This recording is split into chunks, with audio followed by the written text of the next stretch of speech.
It's been in development for a decade.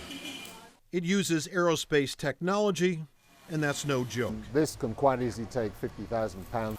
Julian Sharp is an aerospace engineer, and after watching the horrors of the Indian Ocean tsunami in 2004, a tsunami that claimed nearly 250,000 lives, he began designing a way to at least increase the odds of surviving one. It's a system that allows you to evacuate immediately to a safe space, and then, in that case, ride the tsunami event out.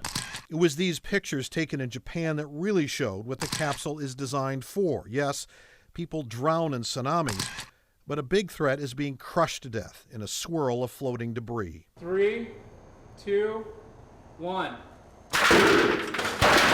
This is an example of a drop test on the steel bolt. It didn't produce a penetration. The capsule was able to resist that. And there's been a lot of interest, especially in Japan. Nature is always testing us human beings.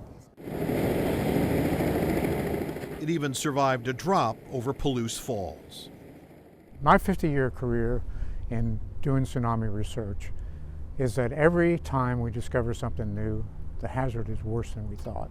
Survival Capsule is working with Eddie Bernard, one of the world's top tsunami scientists. With nearly 16,000 dead and still missing in the 2011 Japanese tsunami. For every injured person, there were 3 dead people. So how long does it take to get into a survival capsule? Well, I've got a stopwatch here. Let's go.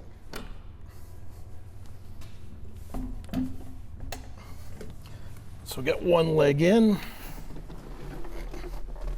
Bring the other leg up. Swing the door into position.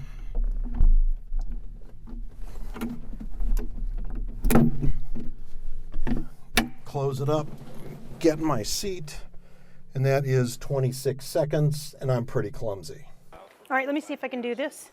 Jeannie Johnson purchased one of only 2 sold so far in the U.S. Let's go. Hup.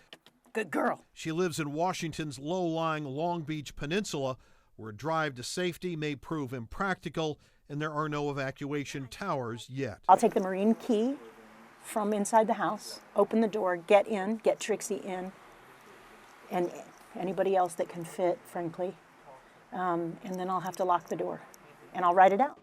The company is now beginning to work with manufacturers to get them mass-produced, and a 2-person capsule is only just one option. This is the 10-person capsule, and it's roughly 8 feet in diameter. It has two entry points. From research in Japan, the people inside would sit facing each other. We have a 16-person capsule on the books as well. That is fundamentally for schools. Depending on the school, that could be a lot of capsules, especially for schools where that may be the only option. Right hand on the rail. So vertical evacuation towers like we have in Washington State or capsules, it's not an either-or choice. We're going to need multiple options to protect people, save their lives. Right now, a capsule costs around $15,000. Once mass production begins, Sharp expects that price tag will drop dramatically, as those of us living in vulnerable places weigh our options, not knowing when the next tsunami may roll in.